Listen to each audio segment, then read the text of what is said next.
جینے بھی دے دنیا ہمیں الزام نہ لگا، ایک بار تو کرتے ہیں سب کوئی حسین خطا، ورنہ کوئی کیسے بھلا چاہے کسی کو بے پناہ۔ اے زندگی تو ہی بتا کیوں عشق ہے گمان، جینے بھی دے دنیا ہمیں الزام نہ لگا، ایک بار تو کرتے ہیں سب کوئی حسین خطا، ورنہ کوئی کیسے بھلا چاہے کسی کو بے پناہ۔ اے زندگی تو ہی بتا کیوں عشق ہے گمان۔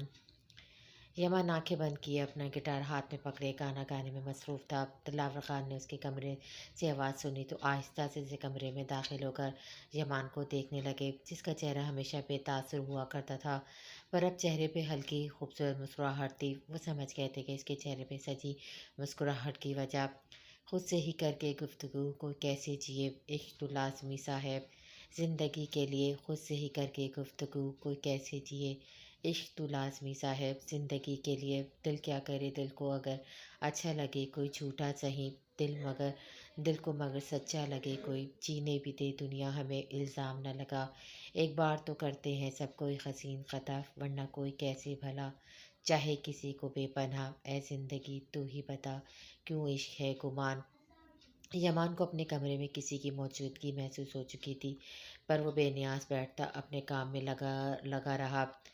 دل کو بھی اڑنے کے لیے آسمان چاہیے، کھلتی ہو جن میں کھڑکیاں وہ مقام چاہیے، دل کو بھی اڑنے کے لیے آسمان چاہیے، کھلتی ہو جن میں کھڑکیاں مقام چاہیے، دروازے سے نکلے ذرہ باہر کو رہ گزر، ہر موڑ پہ جو ساتھ ہو ایسا ہو ہم سفر، جینے بھی دے دنیا ہمیں الزام نہ لگا، ایک بار تو کرتے ہیں سب کوئی حسین خطا، ورنہ کوئی کیسے بھلا چاہے کسی کو بے پناہ۔ اے زندگی تو ہی بتا کیوں عشق ہے گمان۔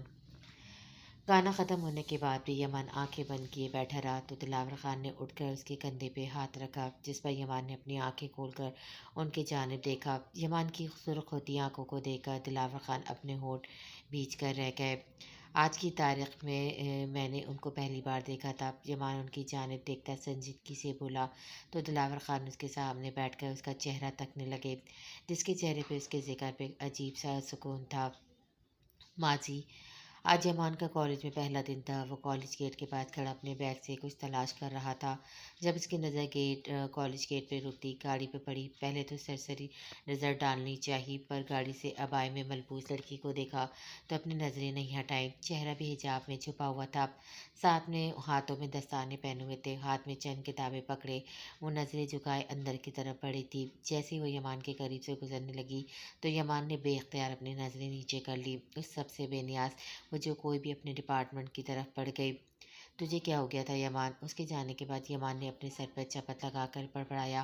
اس کو اتنی بے اختیاری پہ جی بھر کر شرمندگی محسوس ہو رہی تھی، انہی سوچوں میں گم ہوتا۔ جیسے ہی اپنے کلاس میں داخل ہوا، نظریں سامنے بیٹھے اسٹوڈنٹ کے بجائے لاسٹ سیٹ پر بیٹھی لڑکی پہ پڑی، جو ابھی ویسی ہی بیٹھی تھی۔ اس کو دیکھ کر اب کے یمان نے جھٹ سے چہرہ دوسری طرف کر کے آنکھوں کو میچا۔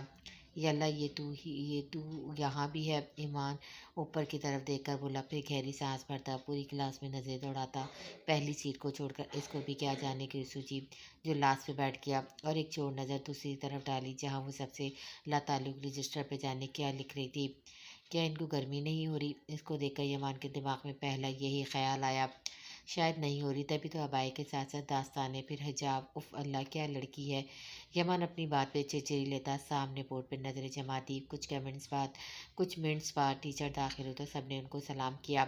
وعلیکم السلام۔ جیسے کہ آج سب کا پہلا دن ہے تو سب باری باری اپنا انٹروڈیوس کروائے، میں بھی کرواتی ہوں، میرا نام فضا ہے اور آپ سب کی کلاس ٹیچر ہوں۔ ان کی ٹیچر فضا نے مسکرا کر کہا تو سب باری باری اپنا تعارف کروانے لگے۔ میرا نام فروا ہے اور میں پنڈی میں رہتی ہوں۔ میرا نام دلنشی ہے اور میں کراچی کی ہی ہوں۔ میرا نام کاشف۔ سب نے باری باری اپنا تعارف کروایا تو ان کی ٹیچر نے یمان کی طرف دیکھا جو جانے کن سوچوں میں گم ہو گیا تھا۔ ٹیچر کی آواز پہ ہوش میں آتے اٹھ کھڑا ہوا، میرا نام یمان مستقیم ہے۔ یمان پوری کلاس میں نظر دوڑاتا بس یہ بول کر واپس اپنی جگہ پہ بیٹھ گیا۔ نائس۔ ٹیچر اتنا کہتی اس سے پہلے عبائے والی لڑکی کو مخاطب کرتی وہ خود اپنی جگہ سے کھڑی ہوئی، میرا نام سیدہ آروش شاہ ہے، میں گاؤں میں رہتی ہوں جبکہ یہاں پڑھائی کے سلسلے میں آئی ہوں۔ ہوں اور میں اپنے خاندان اور گاؤں کی پہلی سیاحزادی ہوں جو کالج میں پڑھنے کے لیے آئی ہوں شہر۔ اس کی آواز بہت کوشش اور لہجے میں فخر تھا، جس پہ آروش کی آواز پہ سب کی توجہ اس کی جانب ہو گئی تھی، جو سب کی نظروں کو نظر انداز کیے پر اعتماد کھڑی تھی، جبکہ اس کی آواز سن کر یمان کو اپنے دل کی دھڑکن بے ترتیب ہوتی محسوس ہوئی، پر اس بار اس نے اس کی طرف دیکھنے کی غلطی نہیں کی تھی۔ ماشاء اللہ، گڈ بلیس یو، آپ بیٹھ جائیے۔ گاڈ بلیس یو، ٹیچر فضا نے ستائش نظروں سے اس کو دیکھ کر کہا تو وہ واپس اپنی جگہ پر بیٹھ گئی۔ یمان کلاس میں سارا وقت کھویا ہی رہا تھا۔ ساری کلاسز ختم ہوئی تو سب اسٹوڈنٹ کلاس سے نکلتے چلے گئے۔ یمان نے اپنی کتابیں بیگ میں ڈالی تو نظر بھر آروش پر پڑی، جو کلاس خالی ہونے کے بعد بھی اکیلی بیٹھی تھی۔ یمان ایک نظر اس کو دیکھتا ہوا کلاس سے باہر چلا گیا۔ یمان گھر واپس آیا تو سیدھا اپنے کمرے میں جا کر لیٹ گیا۔ اس کے آنے کا جان کر فائزہ بیگم نے کھانے کا پوچھا تو اس نے بھوک نہیں ہے کا کہہ کر ٹال دیا، پھر بنا کالج یونیفارم چینج کیے سو گیا۔ فجر جب اس سے ملنے آئی تو سوتا دیکھا تو گہری سانس لی، اس کے پاؤں سے شوز نکال کر کمرے کی لائٹ آف کر کے وہ دوبارہ باہر چلی گئی۔ کیا ہوا؟ عشاء نے فجر کو اکیلا باہر آتا دیکھا تو پوچھا۔ یمان سو گیا، شاید تھک گیا ہو، فجر نے بتایا، پہلا دن تھا نا تبھی۔ عشاء نے کہا، ہم کھانا بھی نہیں کھایا، کالج میں بھی کچھ کھایا ہوگا یا نہیں؟ فجر کے لہجے میں فکر مندی تھی۔ کھایا ہوگا، فکر نہیں کرو، میں کچن میں رکھے برتن دھو لوں، فجر جواب دیتی اٹھ کر چلی گئی۔ شام کے وقت یمان کی آنکھ کھلی تو اپنے حلیے پہ نظر ڈالتا فریش ہونے کے لیے چلا گیا۔ فریش ہو کر باہر آیا تو اپنی ماں اور بہنوں کو صحن میں رکھی چارپائی پہ بیٹھا پایا، جو چائے سے لطف انداز ہو رہی تھی۔ السلام علیکم، یمان نے سلام کیا۔ وعلیکم السلام میرے بھائی، آج کیا زیادہ پڑھ لیا؟ عشاء نے سلام کے بعد شریر لہجے میں استغفار کیا تو یمان بالوں میں ہاتھ پھیرتا رہ گیا۔ ایسا ہی سمجھ لے۔ یمان فائزہ بیگم کے پاس آ کر بیٹھ گیا۔ کھانا لاؤں؟ فجر نے پوچھا۔ نہیں، یمان نے یکتلفی جواب دیا۔ فجر کو یمان ٹھیک نہیں لگا، سر میں درد ہے، کوئی ٹیبلٹ دے دیں؟ یمان کچھ دیر بعد بولا تو فجر سر ہلاتی ہوئے اٹھ کھڑی ہوئی۔ خال بھول جاؤ، دلاور خان کی آواز پہ یمان سوچو کے بھنور سے باہر نکلا۔ آپ یہاں آئے کوئی کام تھا؟ یمان نے ان کی بات جیسے سنی ہی نہیں۔ تمہاری آواز سنی تو آ گیا، سوچا لائیو تمہارا سانگ سن لیا جائے۔ اس کو بات بدلتا دیکھا تو دلاور خان نے بھی بات کو طویل نہ دی۔ موم کہاں ہے؟ یمان نے پوچھا۔ کچن میں ہوگی، تمہارے لیے کھانا بنوا رہی ہیں اپنی نگرانی میں، دلاور خان نے مسکرا کر بتایا۔ وہ ہم سفر تھا مگر اس سے ہم نوائی نہ تھی کہ دھوپ چھاؤں کا عالم رہا، جدائی نہ تھی، عداوتیں تھی، تغافل تھا، رنجشیں تھی، مگر بچھڑنے والے میں سب کچھ تھا، بے وفائی نہ تھی۔ بچھڑتے وقت ان آنکھوں میں تھی ہماری غزل بھی وہ جو کسی کو بھی سنائی نہ دی۔ ماہی ہر بات سے لا علم اپنے کمرے میں گانا سننے میں مگن تھی، جب آمنہ ہڑبڑا سی اس کے کمرے میں آئی، جس سے ماہی نے چونک کر اس کی حالت کو دیکھا۔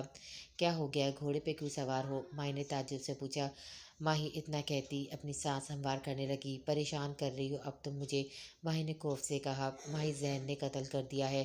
آمنہ کی بات سن کر ماہی پھٹی پھٹی نظروں سے آمنہ کو دیکھنے لگی، جس کی رنگت اڑی ہوئی تھی۔ یہ کیا بےہودہ مذاق ہے؟ ماہی کو اپنی آواز کھائی سی آتی محسوس ہوئی۔ تم باہر چلو۔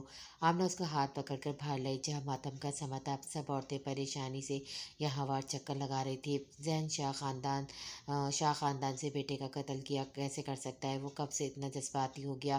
ہم نے کہا تھا دور رہے اس معاملے سے۔ حشمت صاحب پریشانیوں غصے کے ملے جلے تاثرات سے بولے۔ اللہ سونے خیر بس۔ ستارہ بیگم آمنہ اور ماہی پر نظر ڈال کر پریشانی سے بولی۔ ان کی نظروں کا مطلب جان کر وہ دونوں لرز اٹھی۔ ان دونوں کو گاؤں سے باہر بھیجو، بختاور بیگم نے کہا۔ کیوں؟ حشمت صاحب نے گھورتے ہوئے پوچھا۔ کیونکہ آپ جانتے ہیں خون کے بدلے خون یا خون بہا میں ونی میں ہماری بیٹیاں جائیں گی۔ ماہی زین کی بہن ہے تو آمنہ منگ۔ بختاور بیگم کی بات پر ماہی گرتے گرتے بچی۔ اس کو اپنی سماعتوں پہ یقین نہیں آ رہا تھا۔ یہ اچانک کیا ہو گیا تھا؟ وہ جو پہلے شوق سے ونی بیس ناولس پڑھا کرتی تھی، اب جب ایسے ہی اپنی ماں سے بات سنی تو اس کا دل کیا کہ کہیں جا کر چھپ جائے جہاں کوئی اس کو تلاش نہ کر پائے۔ ایسا ہرگز نہیں ہوگا۔ اچھا بولو۔ حشمت صاحب افسردگی سے بولے۔ لالا ہیں کا؟ ماہی نے کٹی کٹی آواز میں پوچھا تو آمنہ کی نظر داخلی دروازے پہ آتے ذہن پہ پڑی، جس کی بوس کی کلر کی قمیص خون میں نہائی ہوئی تھی۔ یہ کیا کر دیا بدبخت؟ حشمت صاحب اس پہ گرجے۔ میں نے کچھ نہیں کیا بابا جان، ذہن عجیب لہجے میں کہتا اپنے ہاتھوں کو دیکھنے لگا۔ ماہی سے مزید سب کچھ دیکھا نہ گیا تو اپنے کمرے کی طرف بھاگ گئے۔ पूरा गांव हवेली में मौजूद था। उनके दुख में शरीक होने के लिए दिलदार शाह की लाश लाश जैसी हवेली में दाखिल हुई तो शबाना बेहोश हो गई थी। उसकी माँ फिरदौस बेगम ने अपना सीना पीट लिया था। सारी औरतें को हौसला देने में लगी हुई थी। दूसरी तरफ लड़कियां कुरान पाक पढ़ने में मसरूफ थी, जिनमें से फैज शलवार कमीज के साथ काले रंग की शॉल पहने आरवी भी शामिल थी, जिसकी आंख से एक आंसू नहीं बहा था। हरीम कुछ दूर पे बैठी सिपारा पढ़ रही थी। रो रो कर उसकी आंखें सूज चुकी थी। नूर और नाज़रीन का हाल भी कुछ सही नहीं था। ताईजान यूँ मातम न करे, अल्लाह की अमानती अल्लाह ने वापस ले ली। यूँ मातम करने से आप बस अल्लाह को नाराज़ और अपनी बेटी की रूह को तकलीफ़ दे रही हैं। आरविश ने फिरदौस बेगम को अपना सीना पिटते देखा तो सिपारा पूरा करके अपनी जगह से उठकर इनको देख कर बोली, आरविश तुम शबाना को जाकर देखो। कुलसुम बेगम ने कहा तो वो सर हिलाती वहाँ से उठ गई। क्यों आई हो तुम यहाँ? आरविश जैसी कमरे में दाखिल हुई शबाना उस पर चीखी। पूरा गांव यहाँ जमा इसलिए है अपने लहजे पे काबू पाए। आरवी सपाट लहजे में बोलकर अलमारी से उसके लिए अजरक निकालने लगी। तुम्हारे चेहरे पे कोई गम क्यों नहीं आरविश? तू शरीक ही सही भाई था तुम्हारा। जालिमों ने उसके सीने पे गोली चलाई, मुंह में भी दिमाग में भी, जिससे मेरा दिलदार मुझे छोड़कर चला गया। शबाना इतना कहती फूट फूट कर रोने लगी, जबकि हरकत करते आरविश के हाथ थम से गए थे। वो कभी न मेरे हाथ आ जाए, अपनी पिस्तौल की सारी गोलियां उस पर ख़त्म करूँगा। पहले उसके दिमाग पे गोली बरसाऊँगा जिससे उसने हमारे ख़ानदान की इज्जत को सोचा। उसके बाद मुंह में गोलियां बरसाऊँगा जिससे हमारा बड़ा आशिक माशूकी का इजहार कर रहा था। फिर सीने में जहाँ उसने एक सैयदजादी के लिए जज्बात रखे। गौर से भरा लहजा याद आया तो अरविश के चेहरे पर तल्ख मुस्कुराहट आई। बेशक इंसान भूल जाता है पर अल्लाह नहीं भूलता। अरविश बड़बड़ाती शबाना के पास आई। बाहर चले, आखिरी दीदार कर ले, नमाज जनाजे का वक्त होने वाला है। आरवी अचानक से उसके वजूद को ढांपती बोली, फिर जाने लगी। जब शबाना ने उसकी कलाई को दबोचा, तुमने बददुआ दी थी ना? शबाना का लहजा कटेला था। आरवी इस अंदाज में मुस्कुराई। एक बूढ़ी माँ के दिल से आह निकली होगी जब उसका कम उम्र बेटा अगवा हो गया होगा। ये बात जानकर उनके दिलों में भी कयामत बर्पा हुई होगी। और आप तो जानती हैं, माँ की दुआ और बददुआ अर्श को हिलाने तक की ताकत रखती है। आरविश पत्थराए लहजे में गोया हुई तो शबाना की आंखों से बहते आंसू एक पल को रुके थे। रात का वक्त था। आमना माही के कमरे में आई, जो सर घुटनों पर रखे सोचों में गुम थी। 2 दिन बाद जिरगा बिठाया जाएगा, दुआ करना सब ठीक हो। आमना उसके पास बैठती हुई बोली, अब्बा जान कभी लाला की जान दाव पे नहीं लगाएंगे। माई खोए हुए लहजे में बोली, जानती हूँ ज़मीनें अब्बा जान उनके हवाले करवाने के लिए तैयार है। क्या पता वो मिन्नी का खून बहा की शर्त न रखे। आमना उम्मीद भरे लहजे में बोली, तुम्हें लगता है शाह ख़ानदान को ज़मीनों की परवाह है या ज़रूरत? उनके ख़ानदान का फ़र्द कत्ल किया गया है, वो शांत नहीं बैठेंगे। माही ने इसको हकीकत से रोशनास करवाया। हम क्या कर सकते हैं, होगा तो वही जो शहबाज शाह का फ़ैसला होगा। आमना ने गहरी सांस लेकर कहा, उसकी अपनी बेटी, फिर भी किसी और की बेटी का अंदाज़ा नहीं इसको। माही हकारत से बोली, माही ये वक्त ऐसी बातों का नहीं, पर एक बात बताऊं, तुम आरवी शाह से इतना चिढ़ती क्यों हो? हम तो इससे मिली भी नहीं हो, बस उसका जिक्र सुना है जिसमें लोगों के लहजे में रक्श होता था, हसद नहीं। गांव में सब कहते हैं पूरी हवेली में एक आरवी शाह है जो सबसे अलग, सबसे मुख्तलिफ, मुनफरिद और नेक दिल की है। फिर तुम क्यों? आमना ने अपने अंदर पलता सवाल उसके सामने किया। मुझे से कोई सरोकार नहीं यार, बस हवेली वालों से चिढ़ है। जो गलती किसी की भी हो, सज़ा हम लड़कियों को मिलती है विनी की सूरत में। वैसे तो असूलों के बड़े पक्के हैं, वो ख़ानदान के बाहर शादी नहीं करते, तो क्या अब खैर सैयद लड़की को अपना बनाएंगे? माई के सवाल पे आमना दुख से मुस्कुराई। वनी में आने वाली लड़की को कब उसका रुतबा मिला है, कब उसकी बीवी को माना गया है, कब उसको इंसान समझा गया है? अगर वो ऐसी कोई ख्वाहिश करेंगे भी तो बांदी बनाएंगे जिसकी हैसियत मुलाजमों जितनी भी नहीं होगी। आमना की सफाक बात पर माई का दिल सहम सा गया था। तुम परेशान नहीं हो, ऐसी बात हुई भी तो मैं कुर्बानी तो दूंगी।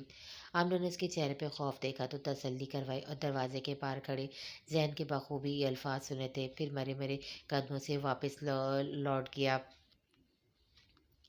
माजी यमान कॉलेज आया तो नजर लाशौं तौर पर आरविश को तलाश करने लगी, जो आज इसको नज़र नहीं आई थी। वो जानता था उस वक्त वो कहाँ होगी। तभी अपना बैग क्लास में छोड़ता लाइब्रेरी की तरफ जानिब आया, जहाँ उसकी सोच के मुताबिक आरविश किसी किताब का मुताला करने में मसरूफ़ थी।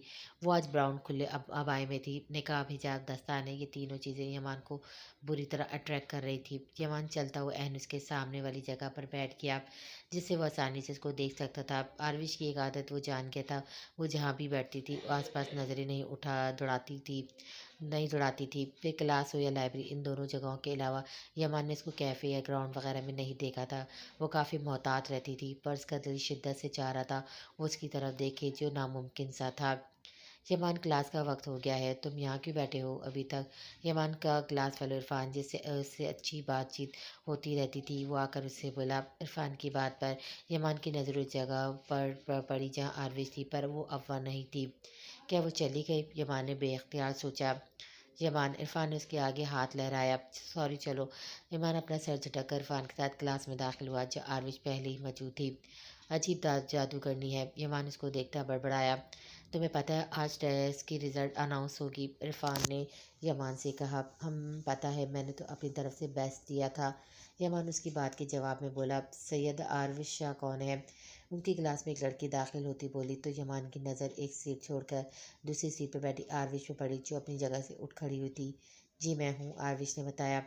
आपसे कोई मिलने आया, शायद आपके फादर हैं वो। लड़की ने बताया तो आरविश सर हिलाती क्लास से बाहर जाने लगी। उसके जाने के बाद यमान को अपने अंदर खालीपन का एहसास हुआ। वैसे इन मोहतरमा को दाद देनी पड़ेगी, पूरा टाइम एक सेकंड के लिए भी निकाब नहीं उतारती। हैरत की बात तो यह है कि इनका हिजाब और निकाब ख़राब भी नहीं होता। अजीब मगरूर किस्म की लड़की है, किसी से बात भी नहीं करती। चलो हम लड़के, हमसे पर्दा है, पर लड़कियों से तो कर सकती हैं। तुम्हें पता है यमान, कल हमारी क्लास फेलो ने दोस्ती का हाथ बढ़ाया तो जवाब में कहने लगी, आपको अगर हेल्प चाहिए तो आ जाना, पर मैं दोस्त नहीं बनाती। इरफान अपनी धुन में यमान को बताने लगा, जो गैर दिमागी हालत में सुनता रहा। मैं आता हूँ, यमान इतना कहकर क्लास से चला गया। अरे कहाँ, प्रोफेसर के आने का वक्त है, इरफान उसको आवाज़ देता रह गया। यमान क्लास से बाहर आता आरविश को तलाश करने लगा, जो ग्राउंड में किसी शख्स के साथ खड़ी थी, जो कॉटन के शलवार कमीज़ के साथ कंधों पे शॉल टकाई हुई थी। उनके रोबदार शख्सियत को देखकर यमान को अंदाज़ा हो गया था आरविश का बाप होगा, और ये भी कि वो किसी बड़े ख़ानदान से होगी। ये ख्याल आते ही यमान ने अपने होठ बेदर्दी से कुचल डाले। मैं क्यों सोच रहा हूँ उनके बारे में इतना? यमान खुद मलामत करता क्लास की तरफ गया, जहाँ प्रोफेसर ने क्लास लेना शुरू कर दी थी। सर में आई कमिंग? यमान जानता था जवाब क्या होगा, मगर फिर भी मरवतन पूछ लिया।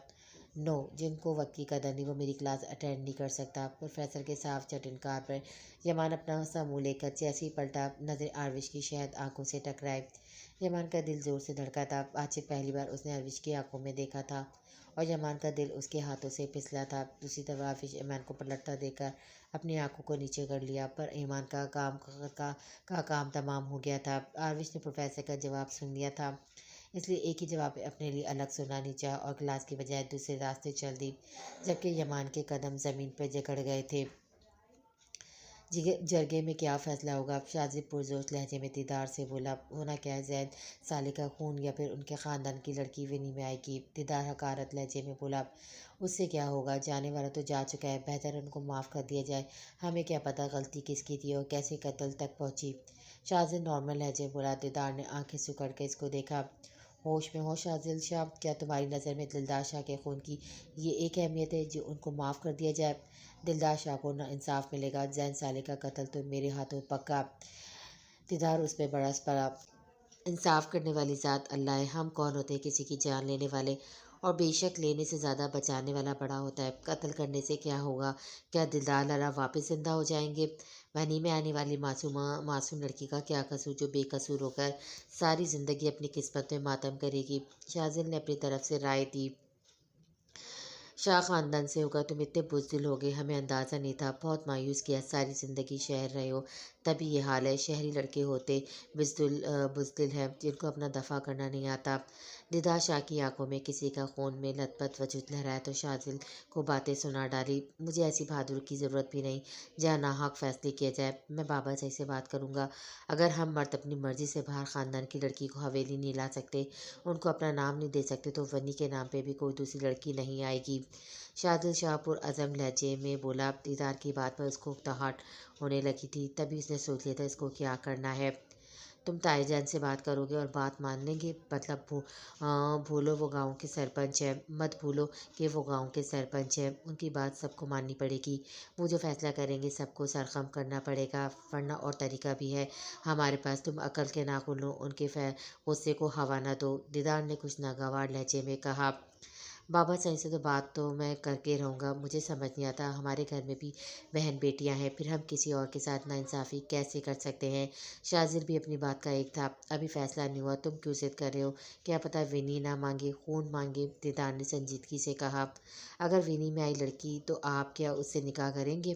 شاذر نے بے تاثر لہجے میں بولا۔ دیدار کی آنکھوں میں طنز یا تاثرات ابھرے۔ نہیں، دیدار نے صاف چٹا جواب دیا۔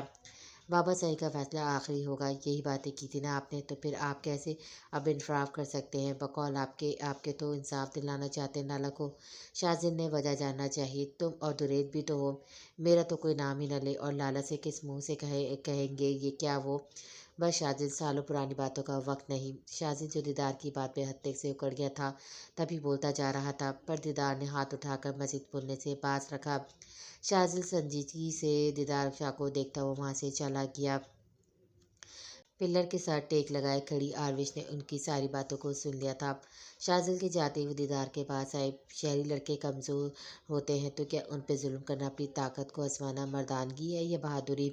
آروش نے مصنوعی نہ سمجھی تاثرات سجائے پوچھا۔ تم میں کب عقل آئے گی آروش؟ بار بار تمہیں یاد کیوں کروانا پڑتا ہے؟ تمہارا رتبہ کیا ہے؟ تم کس خاندان سے تعلق رکھتی ہو؟ تمہاری حدود کیا ہے؟ دیدار نے تیکھی نظروں سے اس کو دیکھ کر کہا، جو کالے کپڑوں میں ملبوس، اچھے سے سر پہ دوپٹہ پہنے اور کالی شال کندھوں کے طرف اڑے رات کا حصہ لگ رہی تھی۔ میں نے ایک سوال پوچھا ہے۔ آروش نے کندھے اچکائے۔ جواب سننے کی ہمت ہے؟ ایسا نہ ہو ایک بار پھر مہینوں تم اسپتال کے بیڈ پر پڑی ہو۔ دیدار کی بات پر آروش نے زور سے ہاتھوں کی مٹھیوں کو بند کیا تھا۔ اسی پل اس کو کیا کچھ یاد نہیں آیا تھا۔ آروش گر کر اٹھنا جانتی ہے، جو اپنی حدیں پھلانگتی ہے ان کو حد میں رکھنا بھی جانتی ہے، پر وہ اپنے فیصلے اپنے رب پہ چھوڑتی ہے، جس کا جواب اللہ تعالیٰ اچھے سے لیتا ہے۔ آروش کے چہرے پہ عجیب چمک در آئی تھی، جس کو دیکھ کر دیدار کا خون کھول اٹھا تھا۔ اس نے زور سے آروش کا جبڑا دبوچا۔ لڑکی ہو، لڑکی بن کر رہو، تائے جان کی لاڈلی نہ ہوتی تو لاش بھی نہ ملتی تمہاری۔ دیدار چپتے لہجے میں بولا۔ ہاتھ ہٹائیں لالا، ورنہ میری ایک چیخ آپ کی زندگی کا آخری دن ثابت کرے گی۔ آروش دیدار کا ہاتھ اٹھا کر تنبیہ لہجے میں بولی۔ لڑکی کی بات مت کریں، اگر آپ بھول رہے تو بتا دوں، میں لڑکی ہوں، پر حویلی میں میری حیثیت آپ سے زیادہ ہے۔ میں شہباز شاہ کی اکلوتی بیٹی ہوں۔ آروش دیدار شاہ کی بات پر رک کر طنزیہ نظروں سے بول رہی تھی، پر آخری بات اس کے لہجے میں فخریہ انداز آ گیا تھا۔ اچھا، اس اکلوتی بیٹی کی خواہش کیا انہوں نے پوری کی تھی؟ تمہاری آہ پکار انہوں نے سنی تھی؟ تمہاری تڑپ نے ان کا دل پگھلایا تھا؟ نہیں آروش بیوی، نہیں۔ جانتی ہو کیوں؟ دیدار اس کے دل پہ کاری ضرب مارتا آخر میں اس کو سوالی نظر سے دیکھنے لگا، جبکہ چہرے کے تاثرات طنزیہ سے بھرپور تھے۔ آروش کی رنگت فاق ہو گئی تھی، آنکھوں میں نمی سی اترنے لگی تھی، جس کو اندر دھکیلنے کے لیے وہ بار بار آنکھوں کو جھپک رہی تھی۔ میں بتاتا ہوں، کیونکہ ان کو اپنی بیٹی چاہیے، جتنی منت اور مرادوں سے ملی تھی، پر ان کے لیے سب سے زیادہ ضروری اپنے اصول ہیں، جن کے سامنے ان کی اپنی بیٹی بھی نہیں۔ دیدار تمسخرانہ لہجے میں کہہ کر اپنے کندھے پر شال ڈالتا چلا گیا۔ آروش کی پھترائی نظروں نے دور تک اس کا پیچھا کیا، جب تک وہ حویلی کے بڑے ہال کا دروازہ عبور نہیں کر گیا۔ غیر کے لیے اپنوں سے نفرت کر رہی ہو؟ اپنی والدہ کی آواز سے آروش نے گردن موڑ کر شکوہ کرتی نظروں سے ان کو دیکھا، جو نہ جانے کب سے یہاں کھڑی تھی اور افسوس کرتی نظروں سے اس کو تک رہی تھی۔ رات ہو گئی، اپنے کمرے میں جا رہی ہوں، آروش ان کی بات کا جواب دیے بنا کہا۔ نہ محرم کی محبت برباد کرتی ہے، تب تک اس کے لیے خود کی ذات فراموش کرو گی، اس کے نہ ملنے کا سوگ مناؤ گی؟ کلثوم بیگم اس کا بازو پکڑتی بولی۔ غلط اماں صاحب، بے سراسا غلط، میں اس کے نہ ملنے کا سوگ نہیں مناتی، نہ اپنی ذات فراموش کر رہی ہوں۔ مجھے خود پہ افسوس ہوتا ہے، ایک سید گھرانے سے تعلق رکھنے کے باوجود کیسے میری نظریں بھٹکی، کیسے میرے دل نے میرے ساتھ دغا بازی کی۔ میں نے اپنے رب کو ناراض کر لیا، یہ بات مجھے اندر ہی اندر کاٹتی ہے کہ میرا رب مجھ سے ناراض ہے۔ میں ہر وقت نامحرم کے خیالات میں کھوئی رہتی ہوں۔ میرا دل چاہتا ہے اماں صاحب، اس اذیت سے بار بار گزرنے سے اچھا ہے ایک دفعہ خود کو مار دوں، پر خودکشی کی جو سزا ہے اس کو سوچتے روح کانپ اٹھتی ہے۔ تبھی یہ زہر بھری زندگی گزار رہی ہوں، اس انتظار میں ہوں کہ کب عزرائیل کا حکم ہوگا، کب میرے جسم سے روح نکلے گی، کیونکہ میرے اندر جینے کی کوئی خواہش، کوئی تمنا نہیں۔ تنگ آ گئی اپنی سوچوں سے، جس سے میں نامحرم کا بسیرا ہے۔ آپ یا تو میرا گلا دبا کر میری جان نکال دیں یا میرے لیے دعا کریں، پر میں بد کردار نہیں بن سکتی۔ یہ لفظ مجھے پل پل مارتا ہے۔ ایک با کردار لڑکی نامحرم کو نہیں سوچتی۔ آروش کی آنکھوں میں آنسو لڑیوں کی صورت میں گال بھگو رہے تھے۔ कुलसुम बेगम अपनी जगह साकित आरविश का चेहरा देख रही थी, जहाँ सिवाय तकलीफ के कुछ नहीं था। खुद को मजबूत जाहिर करने वाली आरवी इस वक्त पूरी तरह से टूट चुकी थी। अल्लाह से दुआ करो मेरे बच्चे, कुलसुम बेगम उसको अपने सीने से लगाती बोली। करती हूँ, बहुत करती हूँ, हर वक्त करती हूँ, पर तकलीफ़ ख़त्म नहीं होती। मैं नामहरम के ख्यालों से निकलना चाहती हूँ अम्मा साईं, पर निकल नहीं पाती। उसका ध्यान भटकाने के लिए कुछ और सोचने लग जाती हूँ, पर फिर दोबारा उसके गिर्द सोचें आ जाती हैं। आरविश उनसे अलग होती बोली। कुलसुम बेगम दुख अफसोस से अपनी जवान बेटी की हालत देखती रह गई, जो सबसे खफा रहने लगी थी। कितने सितारे आसमान पे। ईशा ने बहुत वक्त तक यमान की नज़रें आसमान पे जमी देखी थी, तो शरारत से पूछा। लातादाद। यमान चांद पे नज़रें जमाए बोला। कॉलेज कैसा जा रहा है तुम्हारा? ईशा ने दूसरा सवाल पूछा। उसके सवाल पे यमान की आंखों के सामने शहद आंखों का अक्स लहराया, तो आंखों को बंद करके खोला। अच्छा जा रहा है, यमान ने मुख्तसर जवाब दिया। ईशा अम्मा बोल रही है नीचे। फजर छत पर आती ईशा से बोली, साथ में अपना दुपट्टा कंधों पर डालने लगी, जो नमाज पढ़ने की वजह से उसने हिजाब की सूरत में पहना था। आप ही कि आप सारा दिन अबाए में रह सकती हैं, साथ में हिजाब निकाब भी हो और हाथों को कवर करने के लिए दास्ताने भी हो। यमान ने खोए लहजे में फजर से कहा, जो इसकी बात पर चौंक कर उसका खूबसूरत चेहरा देखने लगी, जहाँ हल्की मुस्कुराहट थी। यमान जवानी की दहलीज पर जैसे कदम बढ़ाता उसकी शख्सियत में कशिश होती जा रही थी। चेहरे पे हल्की दाढ़ी भी थी, जो इस पर खूब जचती थी। ठंड हो तो वरना नहीं। फजर को जाने क्यों यमान आज बदला सा लगा। इसको यमान के चेहरे पे किसी और का अक्स नज़र आ रहा था। इस वहम को हटाकर वो बात को मजाक का रोक दे गई थी। वो तो गर्मियों में भी करती है, उनका निकाब इतने अच्छे से क्या होता है कि ख़राब भी नहीं होता। यमान बेदहानी बोलता चला गया। फजर ठटक कर यमान को देखने लगी। वो कौन? फजर का लहजा संजीदा था। मेरी क्लास फेलो है, सैयद घराने से ताल्लुक़ है उनका, यमान ने बताया। क्या उम्र में तुमसे बड़ी है? जिससे तर्ज खिताब और एहतराम से यमान ने जिक्र किया, फजर को पहला ख्याल यही आया। नहीं, क्यों? यमान ने सवाली नज़र से फजर को देखा। ऐसे ही पूछा। खैर तुम इसको छोड़ो, नीचे आओ, कल कॉलेज भी जाना है तुमने। फजर ने उसका ध्यान दूसरी तरफ करने की खातिर कहा। वो नहीं चाहती थी कि यमान किसी लड़की को सोचे या उसके बारे में बात करे। जी आता हूँ, यमान जवाब देता उसके साथ नीचे की जानिब आकर सीधा अपने कमरे की तरफ बढ़ा। जबकि फजर अपने और ईशा की मुश्तरका कमरे में आई, तो देखा ईशा यमान का रजिस्टर थामे बैठी थी। यमान का रजिस्टर तुम्हारे पास? फजर बेड पर बैठकर बोली। ये देखो, यमान ने किसी का स्केच बनाया था। शायद पर उसका चेहरा नहीं पोस्ट है, पर मालूम फिर भी हो जाता है किसी लड़की का है। ईशा मुतजिस लहजे में फजर को यमान का रजिस्टर दिखाने लगी, पर फजर की नज़र स्केच के नीचे कैप्शन पे जमी थी, जो कुछ यूँ था। दिल क्यों खींचा जाता है उसकी तरफ? पहले ईमान की बातें, फिर उसका कैप्शन पढ़कर फजर को अपने अंदर खदशात पलते महसूस हुए, जिसको झटक कर उसने खुद को पुरसुकून किया। क्या पता कॉलेज का असाइनमेंट हो। फजर रजिस्टर को उसके हाथ से लेकर बोली। लड़की के हिजाब का असाइनमेंट यमान को क्यों मिलेगा? ईशा को जैसे ताज्जुब हुआ। मुझे क्या पता, लाइट ऑफ करके सो जाओ। फजर इतना कहती करवट लेकर सो गई।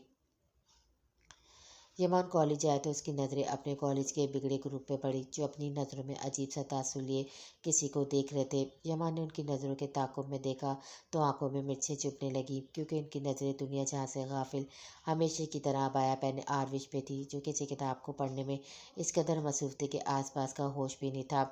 यमान ने गुस्से भरी नज़र उन ग्रुप पर डालकर चलता हुआ आरविश के सामने खड़ा हो गया था, जिस वजह से आरविश का वजूद इनकी नज़रों से छुप गया था। पर यमान खुद को लाताल्लुक़ ज़ाहिर किया, यहाँ वहाँ चेहरा घुमाने लगा। आरविश ने अचानक अपने ऊपर किसी की परछाई महसूस की, तो चेहरा उठाकर देखा, तो किसी लड़की की पूछ थी। आरविश अपना बैग उठाती वहाँ से सीधा लाइब्रेरी की तरफ बढ़ गई। यमान ने इसको जाता देख लिया था, तभी अपने कदम उसके पीछे की तरफ बढ़ाए। इतने दिनों बाद यमान का दिल किया था उसे मुखातिब होने को। अपनी गैर होती हालत पे वो काबू पाता लाइब्रेरी में दाखिल हुआ, जहाँ वो किताबों में अपना सर दिए बैठी नजर आई। यमान चलता हुआ उसके पास वाली चेयर पर बैठ गए। आरविश का उसका बैठना महसूस कर चुकी थी, पर कोई रिएक्ट नहीं किया। मेरा नाम यमान है। यमान को कुछ और समझ नहीं आया, तो अपना नाम बता डाला। आरविश ने कोई जवाब नहीं दिया। यमान की नज़र उसके हाथों पे पड़ी, जो आज ब्राउन से दस्तानों से कवर थी। यमान बस उसको देखता रहा। वो दोबारा मुखातिब नहीं किया। कुछ मिनट बाद आरविश उठकर वहाँ से चली गई। ब्रेक टाइम हुआ तो यमान अपने दोस्तों के साथ कैफ़े आ गया, जहाँ फ़िलहाल आरविश नहीं आई थी। आरविश का बिना जवाब दिए उठकर चले जाना उसको उदास कर रहा था। शायद पछतावा, वो क्यों मुखातिब हुआ। या रहमान, आज तो कोई गाना सुना दे। इरफान ने अचानक शोशा छोड़ा। नहीं। क्यों नहीं? इरफान ने हैरत का इजहार किया, क्योंकि पहली बार यमान यमान ने गाने से साफ इनकार किया था। मेरे पास गिटार नहीं। यमान ने कंधे उचका कर कहा। ले, वो तो कोई मसला है, मैं अभी लाया, मेरा कज़न है, उसके पास होगा, वो कॉलेज लाता है, मैं अभी लाया। अब इनकी दोस्त फिरोज़ बोलकर कैफ़े से चला गया। तभी यमान की नज़र कैफ़े में दाखिल होती आरविश पे पड़ी, जिसके हमरा एक आदमी था। यमान की आंखों में ताज्जुब उभरा। वो गौर से इस आदमी को देखने लगा, जो कलफ ज़दा शलवार कमीज़ पहने कंधों पे शॉल उड़े हुए था। गांव के लोग ऐसे ही होते हैं भाई, है इनका, अकेले नहीं होती, ये कोई ना कोई साथ होता है। इरफान ने उसकी नज़र उसके ताक़ुब में देखा तो तफसील से बताया, जिस पर यमुना ने अपनी नज़रों का रुख बदला। ये लो। फिरोज़ ने गिटार उसकी तरफ बढ़ाया, जिसको थाम कर वो टेबल पर बैठ गया। आरविश पे नज़र डालकर उसने गिटार के तारों को छुड़ा, जिससे सबकी तवज्जो उस पर ठहर गई। जिसकी वो चाहता था, उसको भी यमान के चेहरे पर मुस्कुराहट आ गई थी, जिसको छुपाने के लिए चेहरा नीचे कर लिया। थोड़ी देर सोचने के बाद अपनी आंखों में आरविश का खुद का तराशा बुत ख्यालों में लाकर गाना शुरू किया। इन्ना सोना क्यों रब ने बनाया, इन्ना सोना क्यों रब ने बनाया, इन्ना सोना रब ने क्यों बनाया, इन्ना सोना रब ने क्यों बनाया। ਐਵੇਂ ਜਾਵੇ ਤੇ ਮੈਂ ਯਾਰਾਂ ਨੂੰ ਮਨਾਵਾ, ਐਵੇਂ ਜਾਵਾਂ ਤੇ मैं यारा नू मनावा। यमान ने अपनी बंद आँखों को खोला तो चेहरे पे गहरी मुस्कुराहट ने अहाता किया। सामने आरविश ठोड़ी पे हाथ की मुट्ठी बनाए उसकी तरफ ही मुतवज्जा था। उसकी मुहत खुद पे पाकर यमान को अनजानी खुशी महसूस होने लगी। इन्ना सोना रब ने बनाया, इन्ना सोना रब ने बनाया। यमान की नज़र आरविश पे ही थी, जब अब वो अपने साथ बैठे आदमी की कोई बात सुन रही थी। आदमी के चेहरे पे झंझलाहट और गुस्से के मिले जुले तासुरात थे, जो दूर से यमान महसूस कर सकता था। आरविश भी कोई बात कर रही थी, फिर वो दोनों बाहर की तरफ बढ़ने लगे। यमान का दिल उदास होने लगा। उससे पहले वह गिटार धूल करता, दोनों वापस आकर दोबारा बैठ गए। यमान के बाहर जाने वाले रास्ते की जानिब देखा, जहाँ बहुत सारे स्टूडेंट खड़े उसका गाना सुन रहे थे। यमान को उन सब पे बेहद प्यारा, जिनकी वजह से आरविश दोबारा कैफ़े में मौजूद थी। कल होवे ती सैक लगदा वे, दूर जावा ते दिल जलादा वे, कैदी आँख नाल रब ने बनाया, रब ने बनाया, रब ने बनाया। यमान ने फिर से अपनी आंखें बंद कर ली थी। इसको खुद पे किसी की नज़रों की तपिश महसूस हुई, तो आंखों को खोला, पर उसको अंदाज़ा नहीं हो पाया। आरविश की तरफ देखा तो वो कुछ लिखने में मसरूफ़ थी, जिसको देखकर यमान का मुंह बन गया। इन्ना सोना क्यों रब ने बनाया, इन्ना सोना क्यों रब ने बनाया। ਐਵੇਂ ਜਾਵੇ ਤੇ मैं यारा नू मनावा, ਐਵੇਂ ਜਾਵਾਂ ਤੇ मैं यारा नू मनावा। इन्ना सोना, इन्ना सोना, इन्ना सोना। एक मिसरा छोड़कर ईमान ने अपने दोस्तों को गिटार वापस किया तो सारे कैफ़े तालियों की आवाज़ से गूंज उठा, जिस पर ईमान महज मुस्कुरा दिया। घर जाने का वक्त हुआ तो क्लास में रखा अपना बैग लेकर जाने वाला था, जब उसकी नज़र रेड कलर की चिट पर पड़ी, जो उसकी सीट पर थी। यमान उसको हाथ में लेता उलट पुलट कर देखने लगा, फिर मुतजिस होकर खिलकर पढ़ने लगा, जहाँ खूबसूरत हैंड राइटिंग से लिखा हुआ था, तुम्हारी आवाज़ बहुत खूबसूरत है, सुनने वाला शहर में जकड़ जाता है। सैयदा आरविश शाह। यमान की आंखें हैरत और बेयकीनी से फैल गई। उसने बार बार नीचे सतह पे लिखा नाम पढ़ा, एक बार, दो बार, तीन बार, बार बार, पर वो तो जैसे यकीन करने से कासिर था। इसको यकीन ही नहीं आ रहा था कि ये चिट लिखने वाली, उसकी आवाज़ को पसंद करने वाली वाकई आरविश शाह थी, जिसको पहली दफ़ा देखने के बाद उसको अजीब सी कशिश महसूस होने लगी थी, जिसको देखने के लिए, जिसके एहसास के लिए वो बेकरार हो जाता था, जिसके लिए दिल में बात करने की ख्वाहिश हो रही थी।